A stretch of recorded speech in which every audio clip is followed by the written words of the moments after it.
Olá, pessoal, sejam todos muito bem-vindos. Eu sou a professora Fernanda Rocha e nesse evento nós vamos falar das principais jurisprudências, principais decisões que nós tivemos em relação ao direito do trabalho.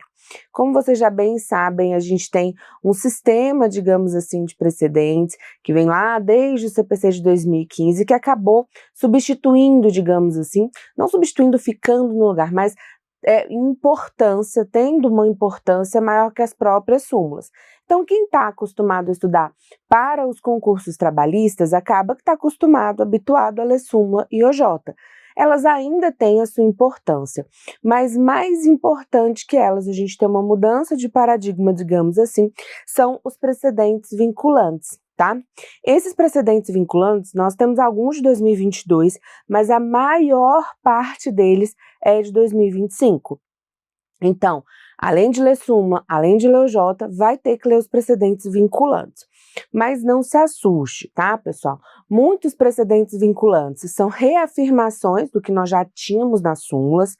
Quando você for ler súmula e OJ, você vai precisar ter muita cautela para perceber o que não está chocando com a reforma trabalhista, visto que nós não tivemos atualização das súmulas depois da reforma, então você tem que ter muito cuidado com súmula e OJ, ler súmula e OJ de acordo com as aulas, de acordo com o conteúdo. Porque se você pegar a súmula e OJ para ler em looping, como a gente fazia antigamente, corre o risco de você ler uma súmula e OJ, ou seja, aprender algo que está desatualizado, tá bom?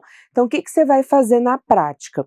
Na prática, você vai estudando ao longo dos estudos o conteúdo e vai marcando no seu material. Súmula que está desatualizado, súmula que está contrária ao que diz a reforma, mas você vai ler em looping mesmo os precedentes vinculantes. Onde se encontra os precedentes vinculantes? Lá no site do TST. No site do TST, assim que você abre o site, você tem uma aba Jurisprudência. Nessa aba Jurisprudência, você vai descendo e você vai encontrar incidentes de recurso de revista repetitivos. Quando você clicar lá, você vai ter uma tabela precedentes vinculantes. Esses precedentes vinculantes são muito importantes, são uma diretriz, trazem uma diretriz da jurisprudência e nós vamos estudar, a partir de agora, os precedentes vinculantes mais importantes de 2025, beleza? Então não dá para deixar de ler essa tabela dos precedentes vinculantes. Essa tabela, sim, dos precedentes vinculantes, você pode ler em looping. Então pode baixar essa tabela e ir lendo, relendo, porque é isso que vai cair em prova.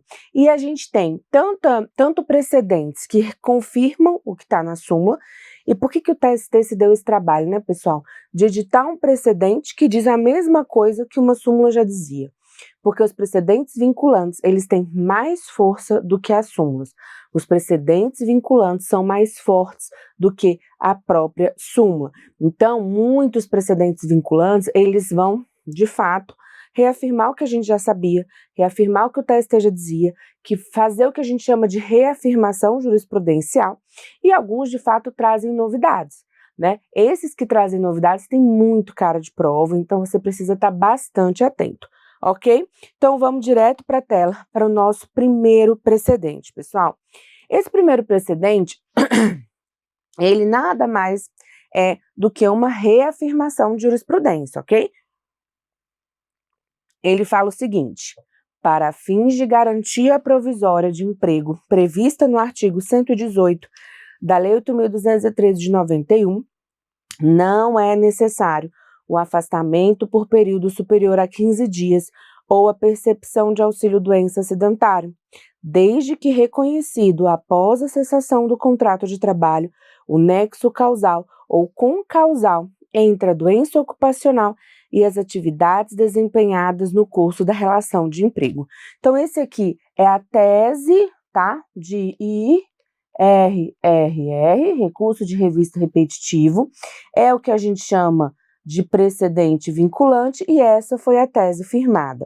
Se você pegar essa tese que foi firmada, eu deixei aqui a ementa, tá, pessoal, do acórdão que trouxe essa tese, só para fins de curiosidade mesmo, mas basicamente ela reafirma o que a gente tem na súmula 378 do TST. O que eu quero que você perceba desse precedente? Porque eu já vi algumas pessoas falando que ela trouxe uma novidade ou achando que isso era uma grande novidade do TST. Não é, pessoal, tá? O que a gente tem nessa tese? Apenas uma reafirmação de jurisprudência. Ela retira a necessidade dos 15 dias para fins de garantia provisória do emprego decorrente de acidente de trabalho apenas quando se está falando de doença ocupacional, após a extinção do contrato de trabalho. Porque muitas vezes a doença ocupacional, que é equiparada a acidente de trabalho, ela só vai ser configurada, diagnosticada, constatada muito tempo depois. Então, você não precisa dos 15 dias. Quando eu tenho um acidente de trabalho típico, eu continuo precisando dos 15 dias, tá, pessoal? Eu continuo aplicando a súmula 378 do TST. Por isso que eu deixei ela aqui, porque a súmula 378 do TST, ela não está de forma alguma superada. Pelo contrário, tá? Ela está só confirmada. Então, já é o que nós vínhamos aplicando, beleza? Súmula 2, tese 279. Essa tese, pessoal, ela gera um pouco de crítica, digamos assim, controvérsia, mas eu não quero que você leve isso para a prova. Para a prova, você vai levar o texto da tese, é isso que vai cair na sua prova, tá? Você não vai brigar com a prova. O que ele está querendo dizer? Pensa lá numa gestante ou em alguém que sofreu um acidente de trabalho e que vai propor uma ação, né? Quando a gente pensa em garantia provisória no emprego, o que a gente pensa? A gente pensa, olha, quem tem uma garantia provisória no emprego, então uma gestante, ela tem direito ao emprego, a ser reintegrada, caso ela seja dispensada sem justo motivo. Até aqui tudo bem. A questão é, e se ela não tem interesse em retornar? No caso da gestante, a gente vai ver que ela vai ter direito à indenização mesmo assim. Mas vamos supor que ela propõe essa ação pedindo reintegração ou indenização depois do período de estabilidade. Ela pode? Pode. Nesse momento, a estabilidade, ela não é a reintegração nem possível mais seria, porque já passou o período, mas isso não é considerado abuso de direito, porque ela ainda pode requerer o quê? Indenização pelo período da estabilidade. O único prazo que a gente tem que observar aqui é o prazo prescricional. Essa análise que a gente tem aqui na súmula 279 é uma confirmação, digamos assim, já é o que nós tínhamos de entendimento do TST lá na súmula 244 do TST, quando fala da estabilidade gestante. Aqui ele trouxe essa regra de uma forma geral. O que o TST está falando? Olha, se o empregado propõe a ação depois que passou o período de estabilidade, mas dentro ainda do prazo prescricional, isso não é abuso de direito. Ele não vai ter direito à reintegração, mas ele terá direito à indenização. Beleza? Olha o que ele traz aqui para nós no texto da tese 279. Ajuizamento após término do período estabilitário. Abuso de direito, não configuração. O ajuizamento de ação trabalhista após decorrido o período de garantia de emprego não configura abuso do exercício do direito de ação, pois este está submetido apenas ao prazo prescricional inscrito no artigo 7º, 29 da Constituição, sendo devida a indenização desde a dispensa até a data do término do período estabilitário. E, de fato, pessoal, se o trabalhador propõe essa ação depois do período de estabilidade, ele ainda assim tem direito à indenização.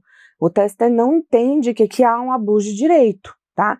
Então tem que ter muito cuidado ao dispensar empregado estável. Quando a gente vai falar da gestante, a gente já vai chegar lá, a gente tem muitas novidades, muitas questões que estão sendo criticadas, debatidas, que estão na crista na onda e por isso podem muito cair na sua prova, tá? Então só gravem isso. O ajuizamento da ação após o período de estabilidade não é abuso de direito. O trabalhador continua tendo direito à indenização, ok? Volta para a tela comigo. Próximo tema 169, e aqui para mostrar para vocês, tá? Que é só uma reafirmação, que a gente vai ter muita tese, muito tema, que é só reafirmação da jurisprudência. Eu trouxe o tema 169, ou tese 169, que repete o que a gente tem na J83.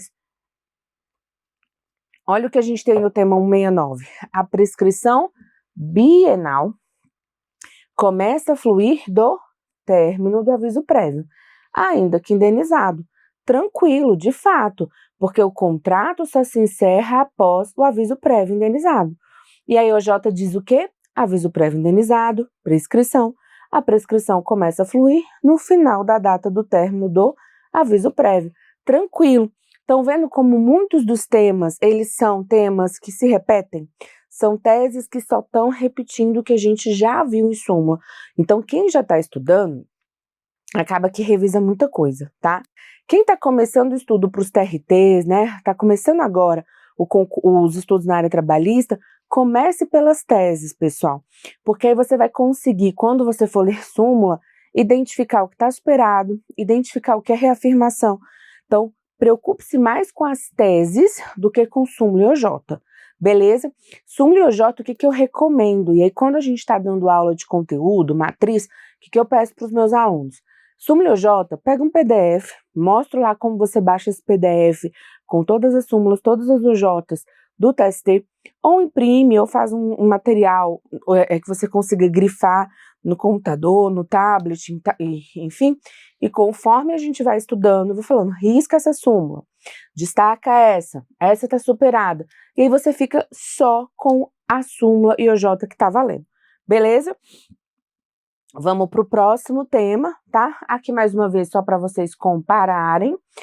A gente tem a tese, o tema 163 de incidente de recurso de revista repetitivos, que vai deixar claro para evitar qualquer dúvida o seguinte: a garantia de emprego da gestante, prevista no 10.2b do ADCT, é cabível no contrato de experiência, modalidade de contrato por prazo determinado. Por que o TST fez isso? Porque a súmula 244 do TST falava só em por tempo determinado. E muita gente queria emplacar a tese de que, por experiência, no contrato de experiência, essa estabilidade não seria devida. E pessoal, aqui é o TST falando, mesmo que essa gestante seja contratada por prazo determinado, pessoal, e por contrato de experiência. Então, vamos supor que ela acabou de entrar na empresa e ela engravidou na segunda semana. Está em contrato de experiência. Contrato de experiência 90 dias. Ela engravidou no curso do contrato, ela tem direito à estabilidade. É o TST afirmando esse ponto. E, pessoal, quando estiver falando de estabilidade gestante, na dúvida, se você estiver em dúvida, tá? Tenta ali ir para o item, tenta marcar o item ou ir para o entendimento mais favorável à gestante, porque é assim que está caminhando a nossa jurisprudência, tá? Tem algumas críticas, vocês vão ver na doutrina, mas em prova, leia a tese, é o que você precisa saber, ok? Então, aqui a gente tem uma tese que deixou mais claro ainda o que a gente tinha na súmula 244. Tem algum problema, tem contrato por prazo determinado, inclusive de experiência, essa gestante, ela é estável, beleza? Próximo. Aqui eu deixei a tese de repercussão geral do STF, só para vocês entenderem essa diretriz aqui, inclusive do próprio STF de proteção à gestante, tá, pessoal? Deixei aqui também o IAC número 2 do TST, que nega estabilidade ao contrato de trabalho temporário, para aquela gestante que está no contrato de trabalho temporário, mas esse IAC está passando por um processo de superação do entendimento. Então, hoje ele ainda está lá, válido, mas ele está sendo revisto depois do quê? Do tema 542 de repercussão geral. Então, a tendência, tá? Não é o que está valendo hoje, mas a tendência é que esse IAC ele seja de fato superado e nós tenhamos aí uma tese aplicando a estabilidade provisória gestante, inclusive no contrato de trabalho temporário.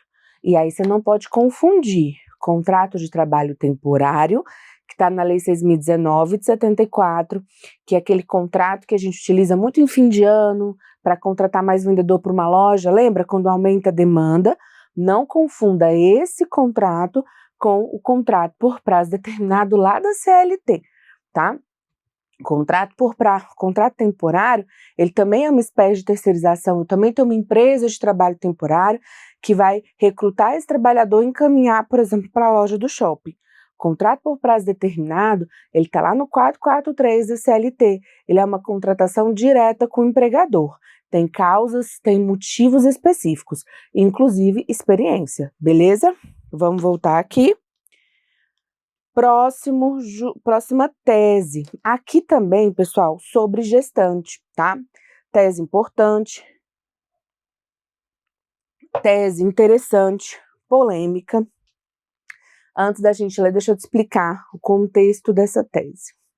Até a reforma trabalhista, aqueles trabalhadores, então até 2017, todo trabalhador que tivesse mais de um ano de contrato de trabalho teria que ter sua rescisão homologada no sindicato. Qual era o objetivo disso? O objetivo era fazer com que o trabalhador ali que tivesse mais de um ano, tivesse uma assistência sindical e conseguisse ter um auxílio para verificar se essas verbas trabalhistas elas eram corretas, elas estavam corretas, se a rescisão estava correta. Veio a reforma trabalhista e extinguiu, tirou da CLT a exigência de homologação no sindicato. Então, desde a reforma trabalhista, eu não preciso mais, em regra, a não ser que tenha previsão em norma coletiva, algo assim, eu não preciso mais homologar as rescisões no sindicato. Beleza. Só que a reforma não tirou o artigo 500 da CLT. Ela ou esqueceu ou deixou lá de propósito o artigo 500 da CLT. E o artigo 500 da CLT exige homologação da rescisão quando nós estivermos tratando de empregado estável. Então, se eu tenho uma gestante, e lembrem-se, o conhecimento do estado gravídico é indiferente para a estabilidade. Pessoal, eu não preciso provar nem que a gestante sabia que ela estava grávida. Muitas vezes, né, a gestante não sabe que está grávida. Eu tô aqui de 8 meses, né, tá na cara que eu tô grávida. Agora, uma gestante que ainda não sabe que está grávida, ela não precisa saber para ela ter direito à estabilidade. Ela não precisa falar para o empregador se ela souber que ela está grávida. Então fica um limbo, que é esse limbo que é muito criticado. Mas o que a CLT diz? Empregado estável tem que ter rescisão homologada no sindicato. Então pense o seguinte, se essa gestante, essa trabalhadora, sabendo ou não, isso é indiferente, o conhecimento do estado gravídico é indiferente, tanto pela trabalhadora como pelo empregador. Se ela não sabe que ela está gestante, ou mesmo que ela saiba, se ela pede demissão, e essa demissão não é homologada no sindicato, esse pedido de demissão, por exemplo, ele pode ser declarado nulo. Então, ela tem direito a retornar ao trabalho, ela vai ter direito à indenização. E isso não vai significar renúncia à estabilidade. Então, é uma situação na qual pode ser que a gestante peça a demissão, descubra que está grávida depois, anule aquele pedido de demissão e exija a indenização. Isso é possível? É, tá? Esse é um ponto criticado na tese, tá? Por que eu estou trazendo as críticas que são feitas em doutrinas, principalmente? Para você aprender essa crítica, analisar, mas para a prova, você vai levar a tese e não sua opinião. Olha o que a gente tem aqui na tese 55 de precedente vinculante do TST. A validade do pedido de demissão, e ele deixa bem claro que ele está falando do pedido de demissão da empregada gestante, detentora da garantia provisória de emprego, prevista no 10, inciso 2, a linha B do ADCT, está condicionada, é uma condição, à assistência do sindicato profissional ou da autoridade local competente, nos termos do artigo 500 da CLT. Beleza? E vamos lembrar que estabilidade é essa que está lá no 10.2b do ADCT? Desde do conhecimento, então desde o conhecimento da gravidez, que a gente entende como desde a concepção, desde o momento que ela está grávida, até 5 meses após o parto. Então vamos supor que a gestação dessa trabalhadora dura ali 9 meses, ou o mais comum, né, 40 semanas, 10 meses. Ela vai ter, vamos pegar os 9, ela vai ter 9 meses de gestação, que ela é estável, mais 5 meses após o parto, 14 meses. O que ela tem direito nessa indenização? 14 meses, se ela foi dispensada bem no início ali da gravidez, né? De salário, férias proporcionais, 13º salário, FGTS do período. Ela tem direito a todas as parcelas salariais que ela receberia caso ela estivesse trabalhando. Então, ela vai ter direito à indenização ou à reintegração. Beleza? Vamos voltar aqui para a próxima tese. E aí é que eu agrupei as teses ligadas à gestação, tá, pessoal? Para a gente ir por tema, é um tema que tem muita tese nova do TST. Tese 119.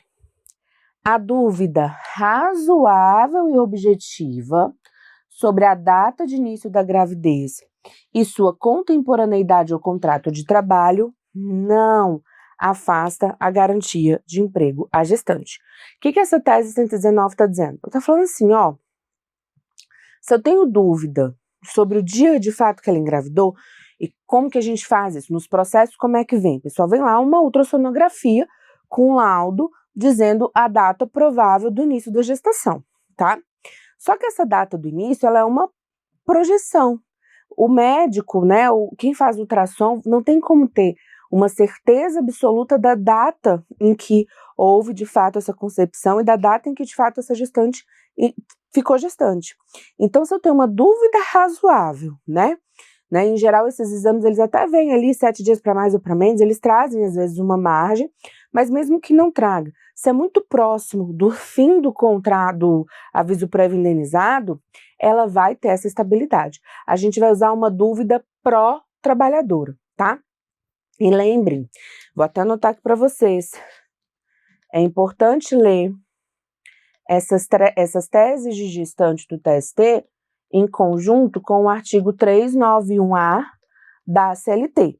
Por quê? Porque esse artigo 391A da CLT, ele vai nos dizer que a gestante tem direito à estabilidade mesmo que essa concepção, mesmo que essa gestação tenha se iniciado no curso do aviso prévio, inclusive indenizado. Então pode ser que ela foi dispensada, ela está no período de aviso prévio, mesmo que indenizada, às vezes ela nem está mais trabalhando lá naquela empresa.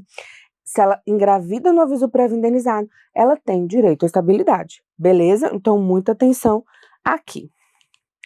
Mais uma tese também de gestante. Essa aqui é a mais polêmica, digamos assim, tá? Explicar antes a polêmica, pra vocês não esquecerem da tese. O que acontece, pessoal? Dá um exemplo, tá? Vamos supor que a empregada, ela é dispensada, ou ela pede demissão.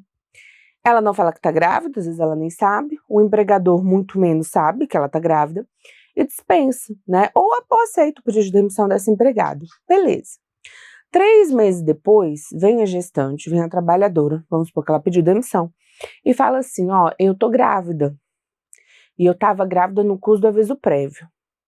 Aí o que o empregador vai fazer? Olha, beleza, estava grávida, volta pro trabalho, vamos anular seu pedido de demissão, sua rescisão e você volta a trabalhar. Estou colocando o emprego à disposição. E a empregada gestante fala assim, não quero voltar a trabalhar. Ela não precisa nem justificar, tá, pessoal? Em regra, é óbvio que isso aqui pode ter um distinguish na prática, vocês vão ver sentenças de juízes aplicando essa tese de uma forma distinta, né, a depender do caso concreto. Mas, em regra, ela não precisa nem justificar o motivo pelo qual ela não quer voltar. Mesmo que ela não queira ser reintegrada, ela vai ter direito à indenização do período todo, tá? É isso que diz a tese 134 de recursos de revista repetitivos do TST. Ela diz assim, a recusa da empregada gestante em retornar ao trabalho, mesmo diante da oferta de emprego pelo empregador, não configura renúncia à garantia provisória de emprego, subsistindo direito à indenização substitutiva em relação ao período de estabilidade gestacional. E aí, pessoal, o que a gente mais vê na prática, sou juíza do trabalho lá no TRT da Terceira Região, o que a gente mais vê na prática é recusa ao retorno. É o empregador, para se esquivar da indenização, oferecendo emprego, né, ó, falando, eu reintrego, volto a trabalhar, e a empregada falou, não tem interesse. E aí não tem muito como fugir. Nesse caso, o empregador vai ter que pagar a indenização do período todo, beleza? Ok? Vamos voltar aqui. E agora, um outro tema que a gente tem muita tese é a responsabilidade civil, tá? Antes da gente entrar aqui na jurisprudência do TST propriamente dito, só para a gente alinhar aqui com todo mundo, porque vai que tem alguém que está começando a estudar direito do trabalho agora. Toda essa parte de responsabilidade civil, pessoal, a gente pega todo o fundamento, a gente pega os conceitos, todos lá do Código Civil, tá? Então, o conceito de ato ilícito tá lá no 86 do Código Civil, a própria responsabilidade civil, 927, a objetiva, subjetiva, do Código Civil, a forma de pensionamento, né, que é quando tem um lucro cessante, então, do tipo pensionamento, então tem um trabalhador que faleceu, um trabalhador que teve redução da capacidade laboral, a gente pega todo aquele arcabouço dos 950 do Código Civil, tá? Então é muito importante que você saiba disso, porque às vezes você vai procurar na CLT e não vai achar o que é responsabilidade civil objetiva, tá? Então muita atenção a isso aqui. E aí a gente tem todo esse arcabouço do Código Civil, temos algumas coisas na CLT, principalmente de dano extrapatrimonial, lá no 223A, e muito do que a gente decide na área trabalhista sobre responsabilidade civil é construção jurisprudencial. Então é muito interessante que o TST vem alinhando essas teses de responsabilidade civil. Elas são muito importantes. A gente vai aplicar muito esse conteúdo de responsabilidade civil quando a gente falar de acidente de trabalho. Não tem como dissociar, tá, acidente de trabalho de responsabilidade civil. E aí a nossa primeira tese é a tese de número 77, que ela diz o seguinte: a definição da forma de pagamento da indenização por danos materiais prevista no 950 do Código Civil, que é o pensionamento, tá? Em parcela única ou pensão mensal vitalícia, não configura direito subjetivo da parte, cabendo ao magistrado definir a questão de forma fundamentada, considerando as circunstâncias de cada caso concreto. O que ele está dizendo aqui? O 950 do Código Civil, pessoal, ele faculta o pensionamento em parcela única. Então, pensa o seguinte, pensa que eu tenho um trabalhador que sofreu um acidente de trabalho, tá? E ficou em estado vegetativo por conta desse acidente de trabalho. É uma tragédia, uma tristeza, perdeu completamente a possibilidade de voltar ao trabalho. Não tem condição. Então, ele vai ter direito às parcelas previdenciárias lá com o INSS e vai ter direito aqui na ação trabalhista às verbas civis, de responsabilidade civil. Então, uma das parcelas das quais ele vai ter direito é o pensionamento vitalício, porque essa pessoa não vai mais poder voltar ao trabalho, tá? E quando a gente fala em responsabilidade civil, lembra do seguinte: o empregador, em regra, ele é responsável subjetivamente pelo acidente de trabalho. Então, eu preciso demonstrar que aquele acidente de trabalho ocorreu por culpa do empregador, porque ele não ofereceu EPI, porque a máquina estava desregulada, não estava seguindo as normas da NR12, por exemplo, algo assim. Mas eu tenho uma exceção para responsabilidade objetiva. Eu tenho atividade de risco, ou seja, tema de repercussão geral, anotem que isso é importante, 932 do STF. Quando essa atividade for de risco, exemplo, motorista de caminhão, trabalhador que mexe com máquina perfuro-cortante, muitas atividades do trabalho rural, por exemplo, tá? Quando esse acidente de trabalho acontecer numa atividade de risco, essa responsabilidade é objetiva. Aí eu não preciso, de forma alguma, provar a culpa. O empregador vai ser responsável mesmo assim, beleza? Essa tese 932, ela interpreta o 927 do Código Civil. Até aqui, beleza. Então, vamos supor que a gente tem esse trabalhador, essa tragédia, o trabalhador realmente não volta a trabalhar nesse nosso caso concreto. O que vai acontecer? O 950 do Código Civil dá duas saídas. Ou vai mandar pagar, essa empresa vai pagar uma pensão, tá? Que em geral é muito próxima ali do salário desse trabalhador para o resto da vida dele, atualizando, obviamente. Ou vai mandar pagar em parcela única, tá? Quando o juiz manda pagar em parcela única, em geral, quando o juiz faz isso, pessoal, quando eu tenho um indício ali de que se eu deixar essa parcela mensal, essa empresa tem risco de quebrar, essa empresa tem risco de trocar de sócio, essa empresa tem risco de não pagar, e aí eu vou frustrar o direito desse trabalhador. Então, o que a tese do TSE está falando? O trabalhador ele não tem direito subjetivo, ou seja, automático, não é um direito dele de exigir que seja feito o pagamento em parcela única. Porque quando eu determino, né, esse pagamento em parcela única, eu vou calcular quanto ele vai receber por mês até a expectativa de vida dele e vou antecipar. Então, é uma parcela milionária, muitas vezes. A gente aplica um redutor, porque ele está recebendo uma antecipação de uma parcela que ele ia receber daqui a 20 anos, por exemplo, a depender da idade dele. Então, tem uma fórmula de cálculo, conforme a jurisprudência do TST, e eu vou determinar que a empresa pague em uma única parcela essa pensão, para garantir o quê? Olha, enquanto a empresa está estável, eu já vou garantir esse pagamento. O que o TST está falando? Não é a parte, não é o trabalhador que vai ter direito, se ele pediu em parcela única, o juiz é obrigado a deferir em parcela única, entende? O que ele está querendo dizer aqui? O juiz vai analisar o caso concreto e, de forma fundamentada, vai falar pagamento mensal ou pagamento em parcela única. É só isso, beleza? Vamos voltar aqui para a tela. Oh, meu Deus, calma aí, gente. Prontinho. 145, tá, pessoal? Próxima tese de responsabilidade civil. Olha o que a gente tem aí.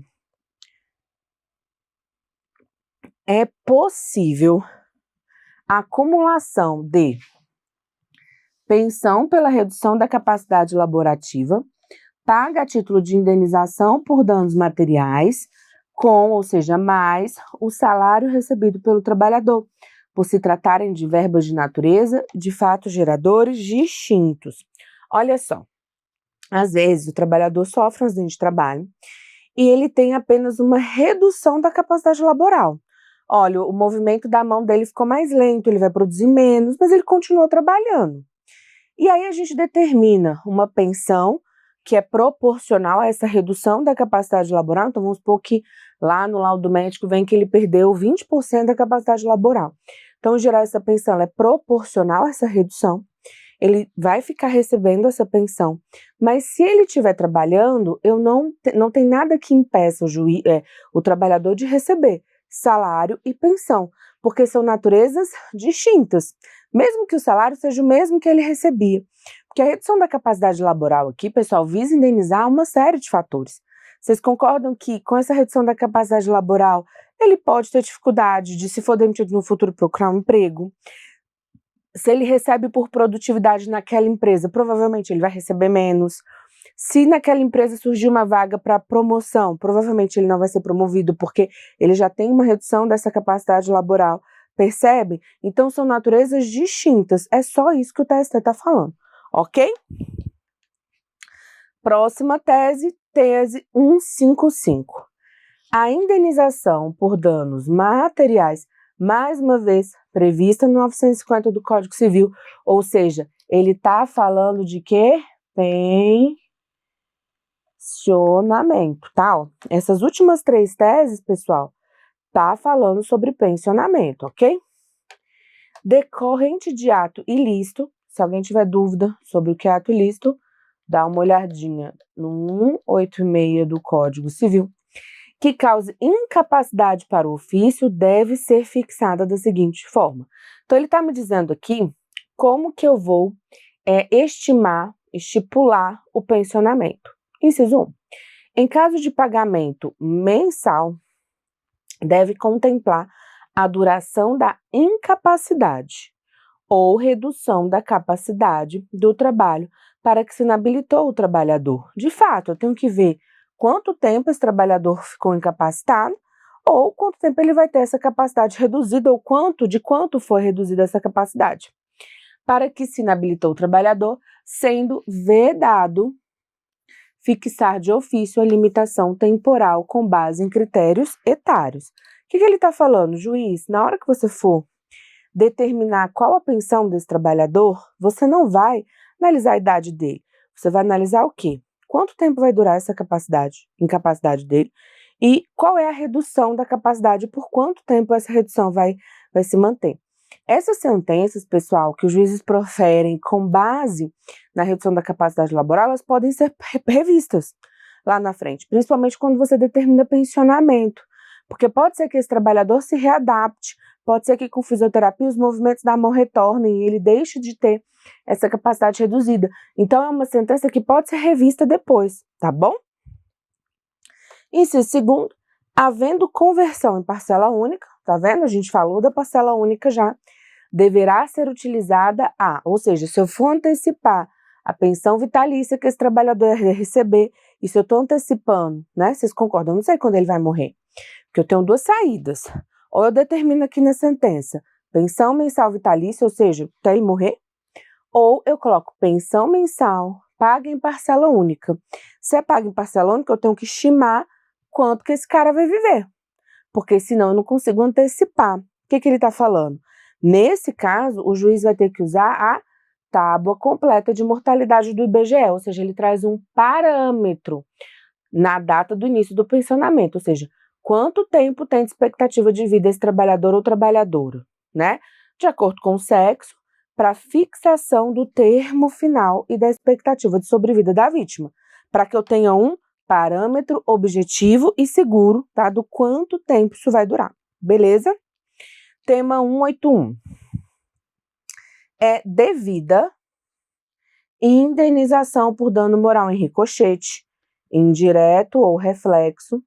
Para quem não sabe, pessoal, o que é o dano em ricochete, vamos fazer aqui um esqueminha só para ficar mais claro, tá? Vamos supor, pessoal, que o trabalhador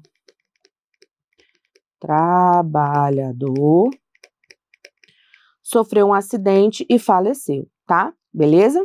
Então, esse trabalhador trabalhava para a empresa X e por conta desse trabalho da empresa X, vamos supor que houve um erro da empresa, não forneceu equipamento, o equipamento estava estragado, ele caiu do 10º andar, tragédia, faleceu.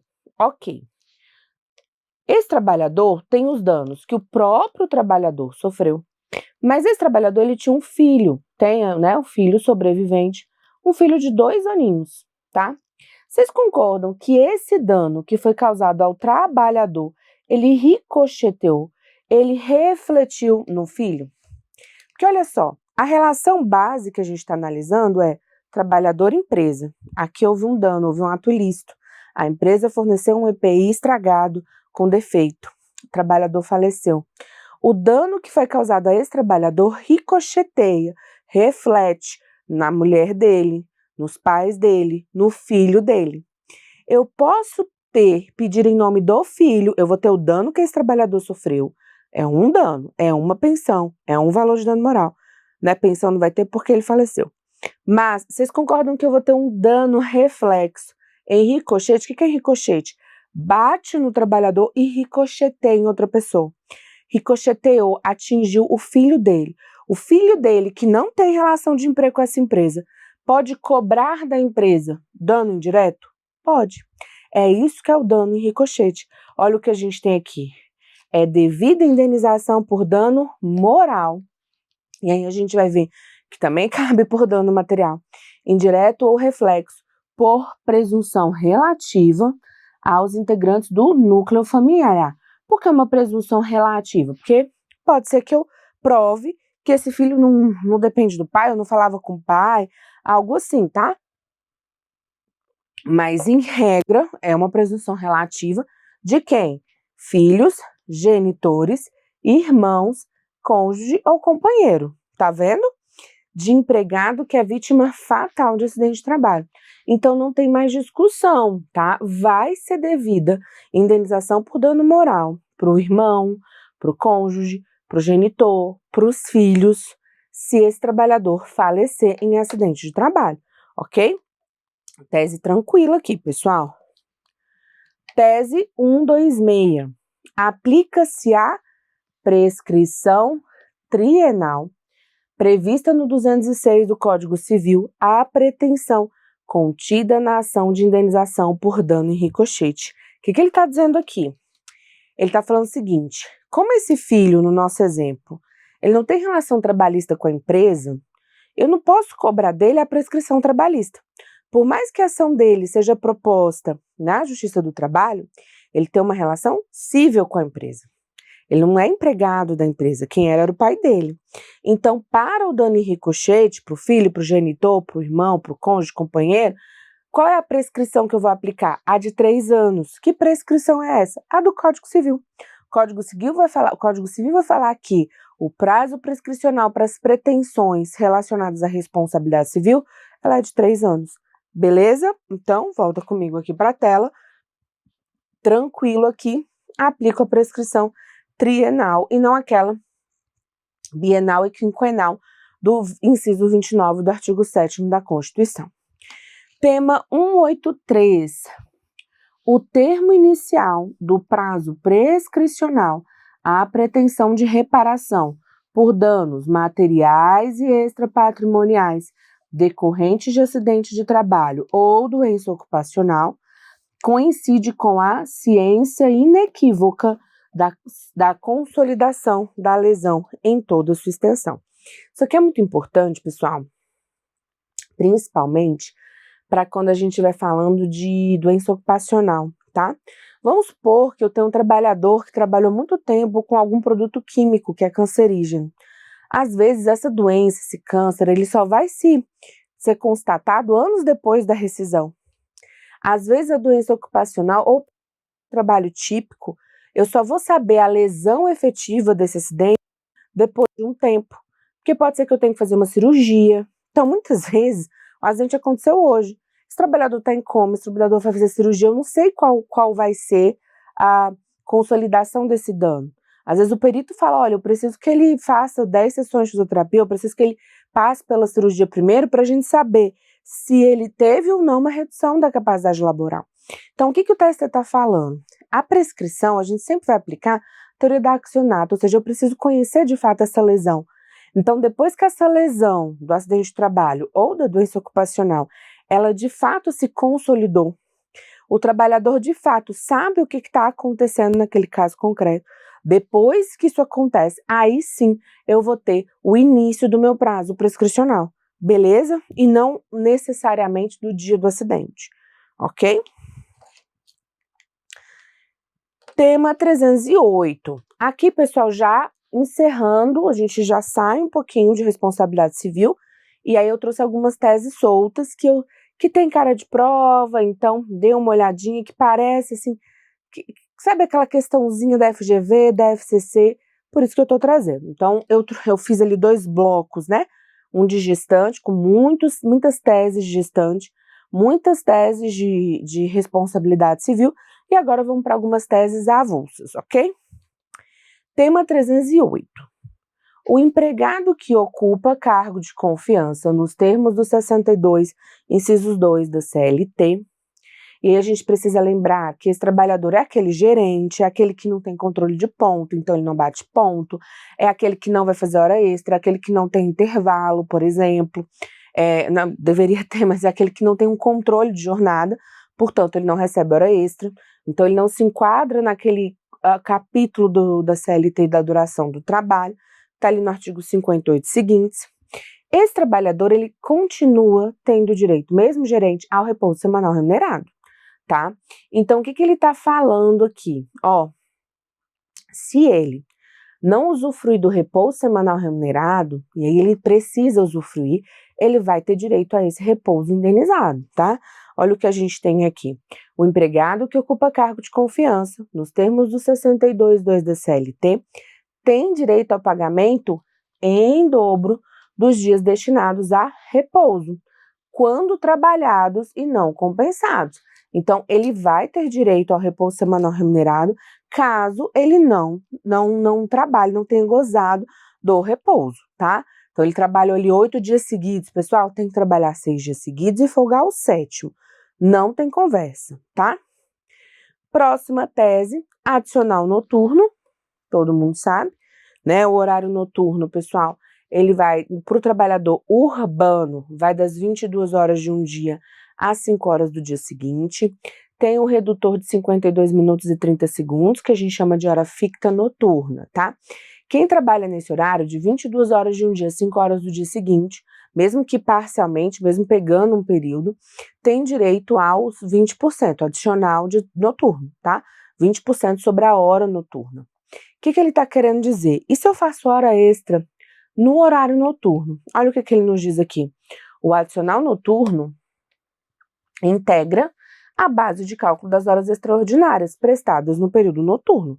Então, nesse caso, ele vai receber a hora extra noturna com base, primeiro na hora noturna, então, primeiro coloco lá o adicional de 20%, essa hora noturna extra ainda vai mais 50%, ou seja, a hora extra noturna, ela é mais custosa, e é para ser mesmo, do que a hora extra diurna, beleza? Ok? Também tema tranquilo. Repare que o próprio TST nos fala que é uma reafirmação da OJ 97. Então, ele está me dizendo, olha, é já o que eu vinha dizendo, ok? 281, tese 281, também reafirmação de súmula.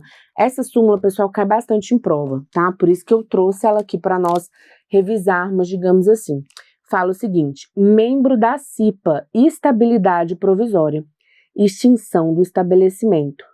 A estabilidade provisória do simpeiro não constitui vantagem pessoal, mas garantia para as atividades dos membros da CIPA, que somente tem razão de ser quando em atividade a empresa. Extinto o estabelecimento, não se verifica a despedida arbitrária, sendo impossível a reintegração e indevida a indenização do período estabilitário. Isso aqui é muito importante, pessoal. Aplica para o cipeiro, tá? Isso aqui não aplica para gestante, por exemplo. Até porque a estabilidade do membro da CIPA, ela existe não por uma questão pessoal do trabalhador. Ela existe para viabilizar o exercício de membro da CIPA daquele trabalhador. E a CIPA, ela é dimensionada, conforme a NR5, com base no estabelecimento. Então, o empregado é eleito para membro da CIPA para aquele estabelecimento. Se aquele estabelecimento ele é fechado, ele é extinto, não há razão de se manter aquela estabilidade provisória, porque a razão de ser daquela estabilidade provisória foi extinta. Então, gravem que para membro da CIPA, se o estabelecimento fecha, esse cipeiro perde a estabilidade. Beleza? Vamos para o nosso último tema.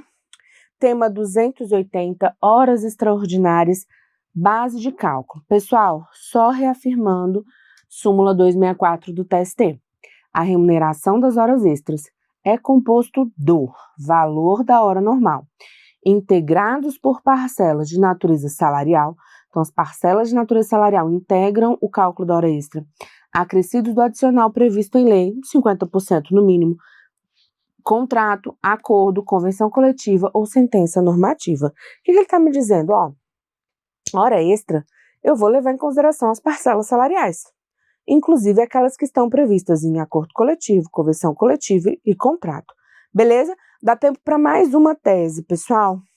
E aí a gente vai com a tese 270, que traz para a gente, vou até anotar aqui, uma reafirmação da súmula 386, mas trazendo um conceito que nós chamamos de trabalho proibido, que é diferente do trabalho ilícito, tá? O que acontece aqui, que a gente já tinha essa previsão lá pelo TST na 386. Quando eu tenho, pessoal, um policial militar que está, por exemplo, fazendo serviço de vigilância para um comércio, acontece muito. Ele pode fazer isso? Não. Ele está descumprindo o seu regimento administrativo. Ele não está cometendo um crime, mas está descumprindo uma regra administrativa. Ele não pode trabalhar como segurança privada. Mas isso acontece muito na prática. E aí, para evitar o enriquecimento ilícito da loja que contrata esse policial militar, o que o TST fala? Olha, ele está descumprindo uma regra, ele tem que responder administrativamente lá perante o batalhão, enfim. Mas o contrato de trabalho, ele não deveria estar fazendo. Ele não deveria existir, mas ele existe. E a partir do momento que ele existe, para evitar enriquecimento ilícito lá da loja, eu vou reconhecer esse vínculo. Olha o que a gente tem aí na tese. Policial militar, reconhecimento de vínculo empregatício com empresa privada. Preenchidos os requisitos do artigo 3º da CLT, é legítimo reconhecimento de relação de emprego entre PM e empresa privada, independentemente do eventual cabimento de penalidade disciplinar previsto no Estatuto da Polícia Militar. Então aqui, pessoal, ele vai ter o vínculo reconhecido, ele vai responder lá administrativamente, mas o vínculo vai ser reconhecido. Beleza? Pessoal, grande beijo, espero que tenham gostado. Bom ano para todos, espero que tenha sido um ano de muito estudo. Qualquer coisa, conte conosco, a gente está aqui à disposição, tá bom? Grande beijo, pessoal, e até o próximo encontro.